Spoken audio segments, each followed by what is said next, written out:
what's up, everybody? True Boxing here. Thank you for coming back to get hit with the truth. So today, continuing my 2021 year-end top 10s, as we look at my number 5 super welterweight in the world right now, the former world title challenger Terrell Gausha of the United States.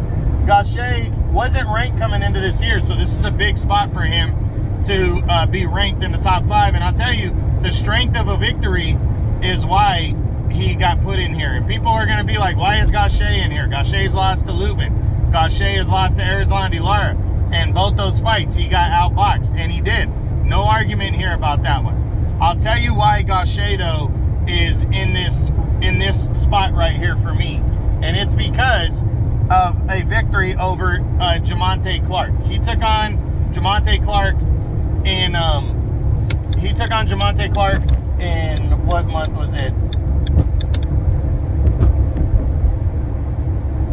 I'm sorry, guys. He took him on in March, and Jamonte Clark was a fighter that Sebastian Fundora struggled against and fought to a draw, and he knocked the fuck out of Jamonte Clark in only 2 rounds. And Gausha's never really been a big power puncher, so he kind of came out of nowhere and did that, and bounced back from the defeat to Erickson Lubin back in 2019. So I think Terrell Gausha is making his last run at something here. And he's not ranked right now. His stats overall are, he's 34 years old. Only thing he's got working for him is he's a former world title challenger. He's not ranked by any of the governing bodies. He's 22-2-1, and with 11 knockouts. So again, not a big power puncher, but he has thrown himself into the mix with that knockout of Jamonte Clark. Plus, what he has working for him is the fact that he is a PBC guy, so he could probably get fights.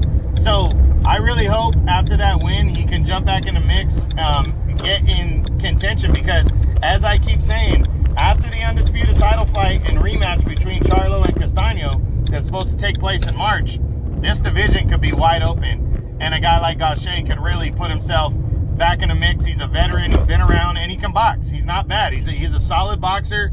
He's been there for a few years now. He's been a contender, and he's just trying to, some guys might look at him as as somebody they can just walk right over, as a gatekeeper type, and they might give him a crack. So he had a big win, and he needs to capitalize on that in 2022. So I hope to hear about him sometime soon. But that's pretty much it for my number 5 super welterweight in the world right now. I know a lot of people aren't going to agree with it, but you got to look at the facts. Sebastian Fundora is sitting here on the rise, right? Has he really beaten a top 10 guy yet outside of Sergio Garcia? No. But his only stain on his resume, and this was just a couple years back in 2019, was a draw against Jamonte Clark. And Terrell Gausha, his last loss was to Erickson Lubin, who's the number 3 fighter right now at 154. And he lost the decision against him. That was his last defeat. His only other defeat was against Erislandy Lara, who's still a top 5 middleweight. So his 2 defeats have been against solid competition. He should have got a win over Austin Trout. But what did he do against the guy that Sebastian Fundora fought to a draw with just a couple years ago?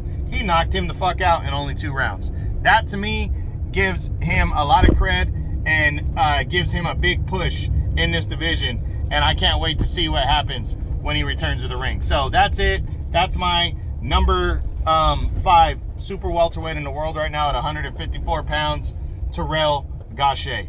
I hope you guys enjoyed this. True Boxing, you've been hit with the truth.